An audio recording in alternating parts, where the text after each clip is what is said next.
Pai,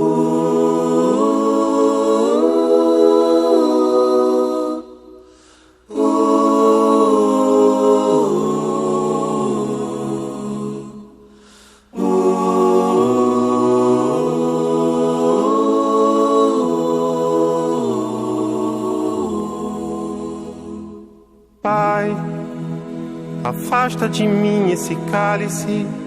Pai, afasta de mim esse cálice. O doutor Walter Gomes Ferreira fala da portaria.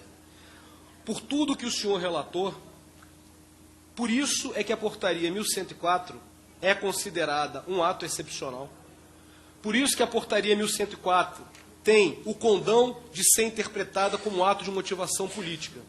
E é por isso que, com base nessa interpretação, por ser um ato excepcional, por ser um ato de motivação política, que são critérios e requisitos postos no artigo 8º da DCT, é por isso que cerca de 2.800 cabos e ex-cabos foram anistiados.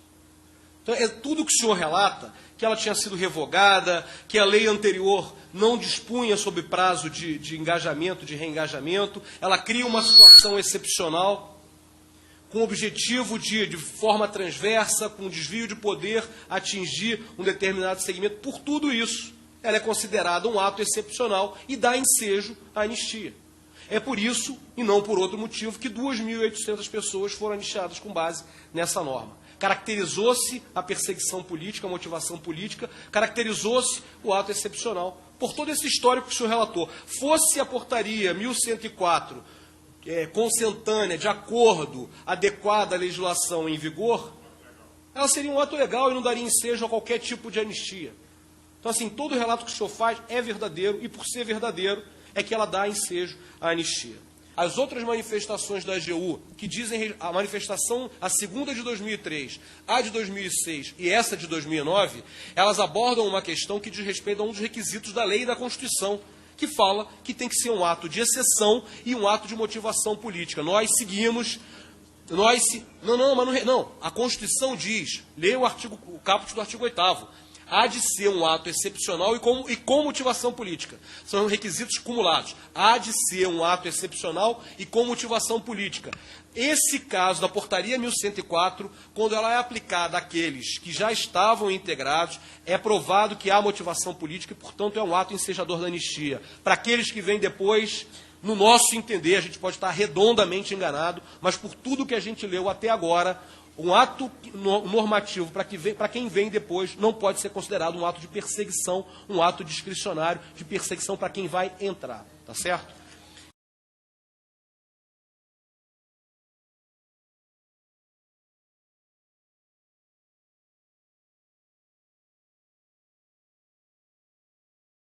Na democracia nós não temos que ter medo de nenhum assunto, de nenhum debate, porque isso é o que nos fortalece para instituir um regime de efetiva liberdade, em especial a liberdade de expressão e de pensamento. Eu quero dizer que eu acho que o trabalho e a existência da Cianiche, ela está sendo e ainda será muito determinante para os trabalhos da Comissão de Anistia. Eu vejo cada vez com melhores olhos a continuidade dessa comissão, na realização dessa fiscalização, que ela complementa a Comissão de Anistia, para além das outros órgãos de fiscalização e controle da administração pública, a quais nós já estamos submetidos, e principalmente porque aqui é mais um momento que permite dar visibilidade àquelas vozes que foram caladas no passado. Os perseguidos políticos, por muitos anos, não puderam expressar a sua versão da história nos arquivos oficiais da ditadura, ou naquela parte do que estão abertos, já que outra parte ainda é negada o seu conhecimento por parte da sociedade brasileira, em especial aqueles arquivos relativos aos 3 organismos dos comandos militares, o CIE, da CISA e do CENIMAR, que são os arquivos que demonstram a estruturação, e como alguns homens foram capazes de criar um aparato estatal para a destruição de outros homens, e esses arquivos não estão disponíveis. Mas naquela outra parte de arquivos que estão disponíveis, ali está a versão da história contada por parte de quem reprimiu. Então é preciso dar voz à versão da história por parte daqueles que foram reprimidos. Então, aqui é mais um espaço de construção dessa verdade. Esse conhecimento, essa é a grandeza da existência dessa comissão aqui na Câmara dos Deputados, porque ela colabora para o processo de busca da verdade no Brasil e ela permite espaços de escuta pública, escuta coletiva, àquelas vozes caladas no passado. Tanto é assim que eu quero declarar, aproveitando essa primeira oportunidade de estar aqui na Cianiche após a nossa decisão sobre o Arsenal de Marinha, que eu quero declarar de público que essa decisão tomada pela Comissão de Anistia relativamente ao caso do Arsenal de Marinha foi fruto, muito significativamente, devido às discussões jurídicas que nós realizamos aqui nessa Cianiche. Todos os assuntos que nós, em cada uma das sessões realizadas aqui, na oitiva das pessoas, nos debates jurídicos que foram travados, no levantamento de teses que foi feito, no debate com a Advocacia Geral da União, na presença de seus representantes aqui anteriormente. Então, nós estamos convictos de que a decisão que o plenário da Comissão da Anistia tomou, no caso do Arsenal de Marinha, é a explicitação dessa construção histórica. Nós temos que lembrar que muitas vezes, e eu sou jurista, eu posso falar isso, sou advogado, tenho doutorado em Direito, eu posso falar isso, e é uma autocrítica, né? Nós, ao fazer uma análise estritamente jurídica de uma determinada situação histórica, os nossos resultados podem ser Agora, se nós também tivermos o olhar devidamente histórico e político para aquele processo, e evidentemente que só existe um único órgão da administração pública brasileira responsável para fazer a interpretação histórica e política dos atos de exceção durante a ditadura militar, que é a Comissão de Anistia, o resultado pode ser outro. Pega o exemplo da Portaria 1104. Se nós pegarmos, enquanto um jurista, isolado das circunstâncias históricas, isolado do debate travado dentro da Comissão de Anistia por 9 anos, que busca reconstruir as condições e os contextos que levaram à edição de determinados atos de exceção, um jurista isolado pode tecnicamente afirmar que aquilo não é um ato de exceção e que aquilo é uma simples medida administrativa. Eu diria que há 3 anos atrás, nos bancos da Faculdade de Direito da PUC do Rio Grande do Sul, se eu olhasse aquilo isoladamente com aqueles olhos, eu diria é uma medida administrativa. Porém, dentro da Comissão de Anistia, dentro do conhecimento da história, tendo acesso às informações sigilosas que levaram à edição dessas medidas, tendo acesso aos depoimentos das testemunhas vivas que podem dizer o que efetivamente ocorreu, tendo acesso, inclusive, a saber aquilo que é negado de nós conhecermos, porque muitos documentos não são entregues que poderiam elucidar de vez a questão, sabendo de todas essas circunstâncias, concatenando a história dos cabos da aeronáutica com os das sargentos da marinha, com os soldados e cabos do exército. A coincidência de existir medidas concomitantes nas outras 2 forças também com o mesmo propósito. Conhecendo e aplicando o contexto histórico, que a comissão que é composta de juristas, de historiadores, de pessoas que têm se dedicado a essa causa há muito tempo, militantes de direitos humanos, nós temos condição de fazer uma interpretação histórica daquilo. Então, esse é o dever da Comissão de Anistia. Não é à toa que a anistia política é um ato essencialmente político. Não é um ato estritamente jurídico. Nós estamos falando de anistia política. Não estou falando de anistia administrativa, não estou falando de anistia penal, não estou falando de anistia civil. Nós estamos falando de anistia política, que envolvem situações, contextos e condições políticas. Então, o Estado brasileiro, pelo artigo 8º da Constituição, na sua regulamentação, criou um órgão na administração pública que tem competência exclusiva para fazer a análise dos atos de exceção da ditadura militar. esse órgão é a Comissão de Anistia do Ministério da Justiça. Pode haver divergência no Ministério da Defesa, pode haver divergência na Advocacia Geral da União, pode haver divergência no Tribunal de Contas da União.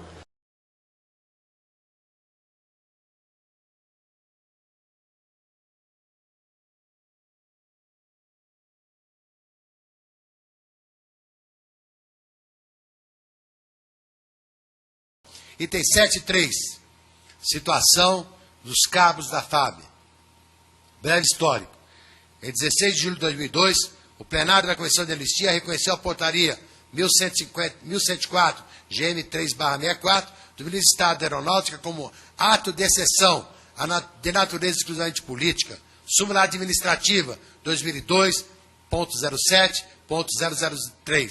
A portaria 1104 modificou os critérios para a prorrogação do serviço militar das praças da ativa da aeronáutica, limitando a carreira militar dos cabos da ativa ao máximo de 8 anos de serviço. Com base nesse entendimento, a Comissão de Anistia passou a conferir os efeitos de ato de exceção até julho de 71, declarando anunciados políticos da Força Aérea Brasileira, dentre os quais 495 cabos incorporados após a edição da portaria 1104. Posteriormente, segundo o novo entendimento jurídico, que passou a prevalecer no Ministério da Justiça, foram considerados como passíveis de declaração de anistia apenas as situações referentes aos cabos que ingressaram na FAB antes da edição da portaria 1104. Por que a portaria, então?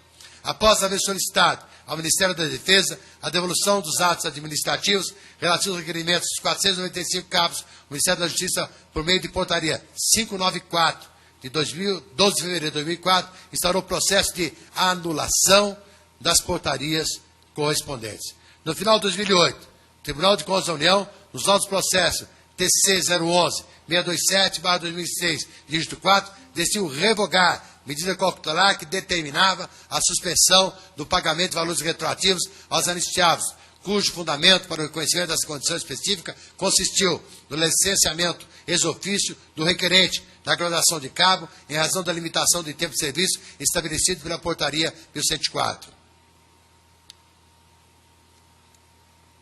No mesmo acordo, decidiu o TCU, abre aspas, recomendar ao Ministério da Justiça que, caso opte por rever as concessões de anistia que tiveram por único fundamento a portaria 1104, abstenha-se de efetuar o pagamento de valores atrasados por serem de difícil recuperação. TCU.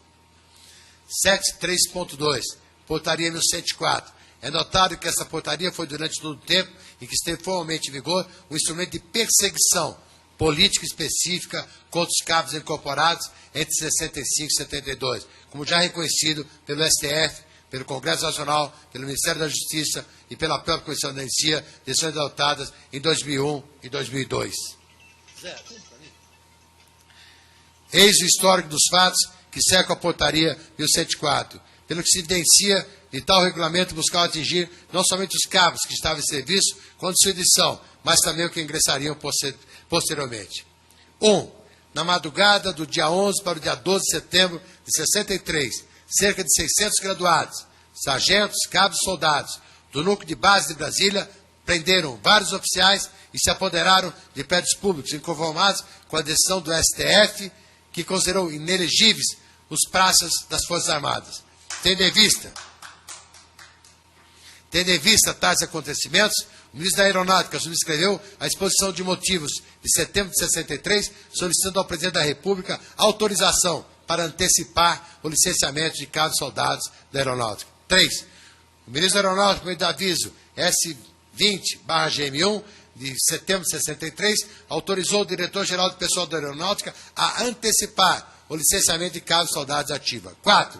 Em seguida, foi expedido o aviso S24-GMI, de setembro de 63, autorizando o comandante núcleo da base de Brasília a antecipar a data de licenciamento de cabos soldados da ativa engajados em 61. 5. O ministro da Aeronáutica, tendo em vista o conteúdo do processo MAR 0101855263-RJ, de novembro de 63, determinou a revisão das instruções que regulamentavam a permanência dos praças na ativa, aprovados pela portaria 570-GM3-54, posteriormente revogada pela portaria 1104-GM3-64. Ocorre o golpe militar de 31 de março de 64. O Supremo Comando da Revolução edita o A e 1, e passe a editar normas jurídicas, sem que nisso seja limitada pela normatividade anterior à sua vitória, vedando a apreciação dos fatos que motivaram, bem como da sua conveniência ou oportunidade. O grupo de trabalho, CGT, criado com o objetivo de rever as instruções que regulavam a permanência dos prazos da ativa aprovados pela portaria 570, envia ofício reservado 4 de setembro de 64 ao ministro da Aeronáutica, apresentando em forma de ação recomendada as minutas de portaria e instruções para a solução do denominado problema dos cabos. 9.